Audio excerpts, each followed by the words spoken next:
Actually, Mr. Chair, that is precisely the reason why we are here, is to legislate a law that would really combat fake news. As a matter of fact, Chairman, meron tayong bill na ipa-file, no, regarding that. So, I think the members of this House will be given that copy as well. I hope the President, through Secretary Ruiz, well, hindi na natin kaya ngayong 19th Congress, but I think the President must certify urgent yung mga bills that we will be, that the 20th Congress will be filing. Kasi kailangan na dito na intervention talaga ng Presidente na mapabilis yung batas na yon.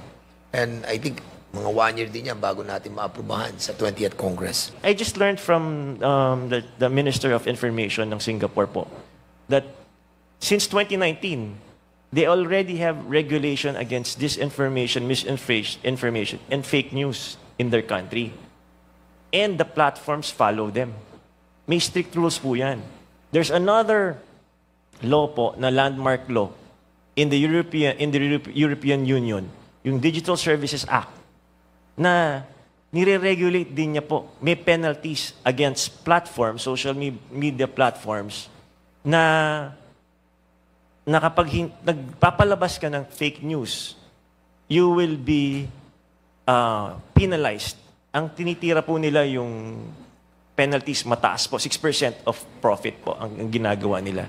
With the absence of a law, first of defining what fake news is,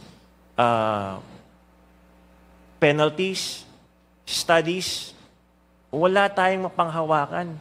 Kaya kumakalat ng ganyang karami yung fake news, katulad po nung nangyari nung last elections. In the last elections, many public servants, yung mga iba kasi, ilang buwan o ilang taon ng preparation na kakasira sa isang politiko, yun lang ginamit nila, disinformation, misinformation, fake news, laban sa kandidato. Natalo o kaya bumaba yung kanilang support. Kasi dahil nga dun sa paninira, and yet hindi ma-stop eh. Kasi nga, usually ang ginagawa ng ibang mga politiko or ibang mga kalaban, nag-hire yan ng trolls, cyber warriors. So, sa kakasira, lahat naman tayo nasa cyber world na yon. Dalawa ng mundo ng Pilipino eh. Yung real world, yung cyber world. Most of people now, probably half of their time, spare time, napupunta sa cyber world. Ito na yung nakikita nila. So, nai-influensyahan yung utak ng tao. Paano kung ang tao, binibase niya ang decision niya sa mga fake news o kasinungalingan? Isipin mo kung ang mga botante natin, boboto base sa impormasyon ng kasinungalingan, anong klaseng generation, anong klaseng democracy meron tayo?